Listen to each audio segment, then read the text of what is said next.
What's up, ladies and gentlemen? Welcome back to the Big Fight Field channel where we speak the truth and we talk about the Philadelphia 76ers. We did it, man. We got another victory over the Brooklyn Nets. And hold on, I think I see something over there. I have to get something at the corner. Hold on a second. My bad. Hold on.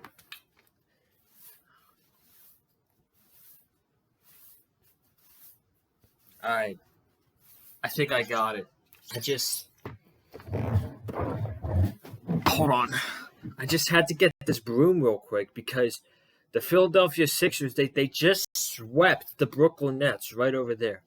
They swept the Brooklyn Nets 4-0, and the 76ers, let me put this down now, and the 76ers are going to get a week's worth of rest before the second round, which is absolutely huge for this team. It's big for James Harden. It's importantly big for Joel Embiid, who didn't play today.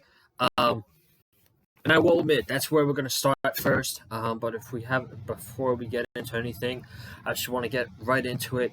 If you have not already, be sure to go ahead and check out my reaction to Game 3, one of the craziest Sixers games I've watched in a very long time, beating the Brooklyn Nets in Game 3, going up 3-0. But now we swept the Brooklyn Nets and we sent their asses home to Cancun.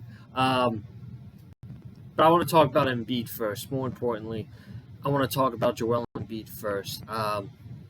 Last night, I didn't get the news till like 11 o'clock because I was at the Rays game last night.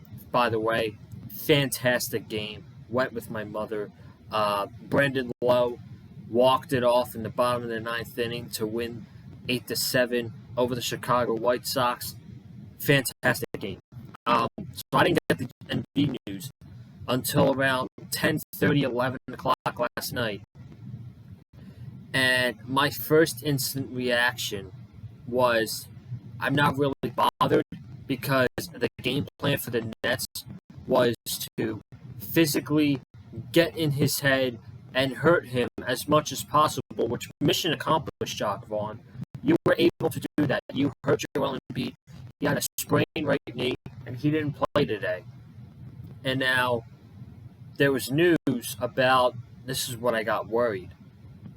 A news article came out about an hour before the game, and Doc Rivers said Joel Embiid told him that he has knee soreness in the back of his knee, and the MRI didn't go well. Now, that scared me. I'm like, oh, here we go again. Another year with Joel Embiid being injured in the playoffs. Last year it was his face. The other year I think it was his knee. Now it's his knee again. And I love Joel. One of my favorite players in the world. But this man just cannot stay healthy when it comes to the NBA playoffs. And it pisses me off because that's when we need him. We didn't need him today to beat the Brooklyn Nets. My thought going into the game, honestly, was the Nets were probably going to steal one in this game. And the Sixers were going to be up 3-1 going back to Philly on Monday night. And then nice gentleman sweep to the Brooklyn Nets. But that didn't happen. The Sixers, after an atrocious offensive first half, they stormed back. They won the game by 8 points, and they swept the Brooklyn Nets 96-88, the final score today. So Joel Embiid was not needed. And it's even better that we got the sweep over the Nets because now he can rest. James Harden can rest. The entire team needs to rest because I'm just pointing it out there. Say we're playing Boston in the second round, which is who we're probably going to play in the second round. Atlanta did pick up a win last night, which was sweet, but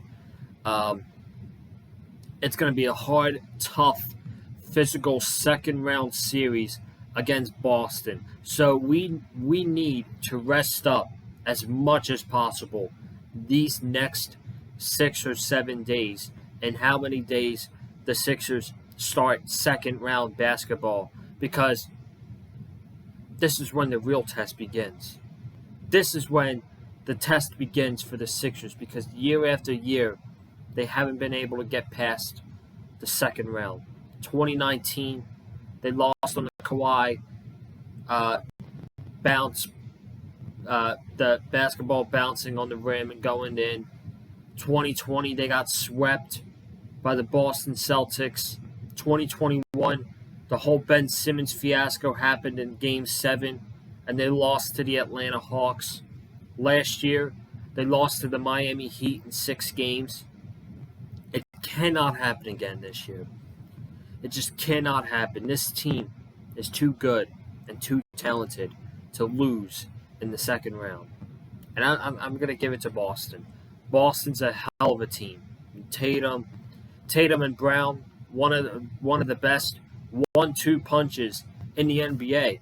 But you're behind Tatum and Brown, you have some great guys. You have Derek White, Smart, Horford when he's hot, Brogdon, 6th man of the year, Robert Williams. This Boston team is loaded, man. They are absolutely loaded, and any advantage we can get over Boston I would be thrilled with, because they're going to have to take it to Boston. Okay? Boston is the higher team. Boston, in some people's cases, are the better team. So we're going to have to bring that intensity to Boston like we did to Brooklyn. Now, Brooklyn's a much worse team. Boston is a way more talented team than Brooklyn is. Like, today, the Sixers were terrible in the first half. Terrible. 40 points, missing threes, no assist. Was a really hard watch in the first half. And we were only down by 8 points at halftime. If we're playing Boston, we're down more than 20 points at halftime, and the game is over. So, yes, it benefited us that we were playing Brooklyn today, but Boston is going to be a much, much more difficult task for the Sixers. So, I mean, Boston's up 2-1. They play, let me see when they play the Hawks. As I see my phone, the Rockies tied it up 1-1. Okay, Boston plays tomorrow night at 7 o'clock. And they play Tuesday night at 7:30. So, I mean, if Atlanta could take another game from Boston, hallelujah to them. Kudos to Atlanta if they could take at least one more game from Boston. That would be huge. But I don't know. I don't think so. I don't think Trae Young can go for 32 points again. But let's talk about this game, man. And I have to go over some stat lines for the starters for both teams, and then I'll talk about the player of the game, man. We'll start with the Nets first. We'll start with the home team, the losing team. Mikal Bridges was terrible. Mikal Bridges had 5 points going into the fourth quarter, and some of the points he got were, late in the game, and the points really didn't matter because the game was over at that point. But he ended up with 17 points, 5 rebounds, 3 assists. He shot 6 for 18. Dorian Finney-Smith, 8 points, 1 rebound, 1 assist. Cam Johnson, 11 points, 10 rebounds, 4 assists. Shot 4 for 13. He shot 1 for 6 from 3. Cam Johnson, even though he got a double-double, very quiet day for him. Nick Claxton was the best player on the Brooklyn Nets today, dominated in the first half and only got 4 points in the second half. He had 19 points, 12 rebounds, shot 8 for 10, and he had 4 blocks, all in the first half. Spencer Dinwiddie was the points leader for Brooklyn, 20 points, 3 rebounds, and 6 assists for Spencer Dinwiddie. The Sixers, Tyrese Maxey, 16 points, 8 rebounds, 1 assist, 6 for 20. Not a great game for Tyrese Maxey, which he had 33 in game 1. I'm sorry. He had 33 in game 2, and he had that huge scoring spree in the fourth quarter of game 3. He ended up with 25 points. This was bound to happen, and I'm not surprised. I'm not mad at him, but this was bound to happen. But overall, Tyrese Maxey was our best player in the series. I'm just going to say it right now. Tyrese was the best player in the series with his Game 2 performance and the performance he had Thursday night to win them the game, basically. Tyrese Maxey won us the game. Doc Rivers can go on and say P.J. Tucker won the Sixers the game all he wants. But at the end of the day, you got 10 points from Tyrese Maxey in the final 3 minutes of that game. If it wasn't for him, this series, who knows where it would be right now. Tyrese Maxey was the MVP of the entire series. He was so good for the Sixers. James Harden, 17 points, 8 rebounds, 11 assists. Again, not a great day shooting, man. The fact that he was missing easy layups, man, that's concerning. That's concerning, man. The fact that Harden was missing as easy of a layup as he did today against Brooklyn. He did get 8 rebounds. He did have 11 assists, which was absolutely beautiful. The one assist he had to Paul Reed in the fourth quarter, man, when they were up 81-74. My goodness, that was beautiful. That was beautiful. P.J. Tucker wasn't his day. 3 points, 4 rebounds, 1 for 6, 1 for 4 from 3. They didn't even play him in the final minutes of the game. It was DeAnthony Melton, who had 15 points off the bench for the Sixers. All of his points in the fourth quarter. Shot 3 for 7 from 3. Shot 5 for 11. DeAnthony Melton was absolutely massive in the fourth quarter for the Sixers. And then, my player of the game, playoff Toby. Tobias fucking Harris, man. Tobias Harris, 25 points, 12 rebounds, shot 11 for 19. He had the hot hand, man. Tobias Harris was not missing, man. He missed a couple shots, but 25 points. The problem with Tobias for the Sixers has been that he's not been consistent. And Tobias was consistent the entire series against Brooklyn. And we need him. We need him to carry that momentum into the Boston series. Because he needs to play like he did in these 4 games against Brooklyn. He has to do the same thing against Boston in order for Philly to have a chance. Him and Tyrese Maxey are going to have huge roles in order for Philly to beat the Celtics in the second round. Tobias had 21 in game 1 of the series. He had 20 and 12 rebounds on Monday night. Thursday night in game 3, he had 15 points and 7 rebounds, which was his worst performance. And then today, his best performance of the entire series, 25 points and 12 rebounds. Tobias Harris wasn't missing. Tobias Harris had the hot hand. They were going to him. They were relying on him. They needed him, and he came through. And you know who else came through? De'Anthony Melton, man. The Sixers bench had 8 points going into halftime. Not good. Not good at all. And Paul Reed is a key player on the bench, too, along with Niang and Jalen McDaniels.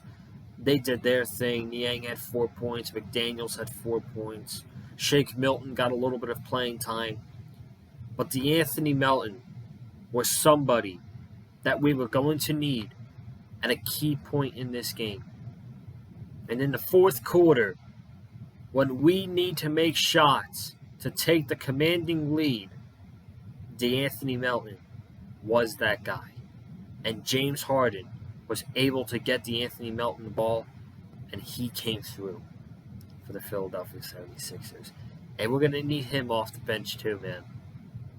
We're going to need him off the bench in this Boston series because, I mean, no disrespect to Atlanta. Again, I keep mentioning Boston. Atlanta's not winning the series over Boston. Let's be real.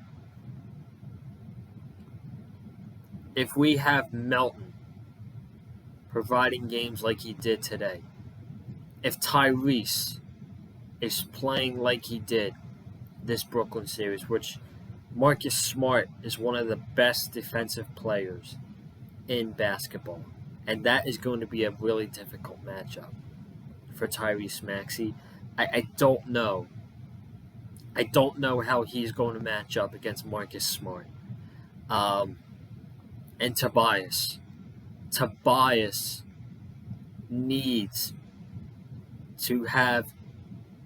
He needs to stay consistent like he did in this Brooklyn Nets series. He can't be going into Game 1 against Boston and have 24 points, and then in Game 2, he has 8 points. That can't happen. We're going to need those 3 guys. And PJ Tucker making key rebounds. You know, he didn't really get the rebounds today because Paul Reed, another guy we need to talk about. Paul Reed was a machine. He had a horrible first half. Doc Rivers was yelling at him. He was doing the wrong assignments. Paul Reed wasn't really getting rebounds that much. Tobias Harris was leading the team with rebounds with 7 at halftime. Paul Reed had 2 points and 5 rebounds. In the second half, he ended up with 10 points and 15 rebounds for the entire game. He had some key offensive rebounds too to keep possessions alive for the Sixers. He had a nice one-handed rebound in the third quarter. That was so awesome. I bet Joel Embiid was smiling watching his backup center provide the necessary rebounds that this team got today. 15 rebounds from the backup center. And offensive rebounding was also key for the Philadelphia 76ers. And again, it's going to be key against the Boston Celtics. So that's it. Your Philadelphia 76ers, my Philadelphia 76ers, sweep the Brooklyn Nets 4-0 and get a week's worth of rest before round 2, which probably will start next weekend. So thank you guys so much for joining me today. If you haven't already, be sure to subscribe to the Big Fight Field channel. No Sixers basketball Monday, man. I'm going to take a break. I might react to some other games. I might come on here and, I don't know if I feel like it, talk about the Boston-Atlanta game tomorrow night. I'm not so sure. The NFL draft is coming up. I don't know if I'm going to do anything for the Dolphins. I doubt it. I didn't do anything last year, but I'll let you guys know. Of course, actually, no. There's not going to be an AEW review on Wednesday because I'm actually going back home for a little bit. And I'm going to the Phillies game Wednesday night with a buddy. So that should be very exciting. Comment down below your thoughts on the Sixers sweeping the Brooklyn Nets everything about Joel Embiid and his knee injury. Hit the like button if you like what you heard from me. And follow me on Twitter at Colin_Joseph. And TikTok as well at Colin_Joseph. If you like all my baseball content, go follow my TikTok page. I got Brandon Lowe's walk-off home run from last night on video on my TikTok. And it was lit, man. It was lit. So that's it. I'm going to go chill, get some pizza, watch some more basketball, watch some hockey maybe. I don't know. But I'm out of here. Have a good one. Stay safe. And as always, stay classy. And I'm out. Peace. And oh, by the way, go Sixers.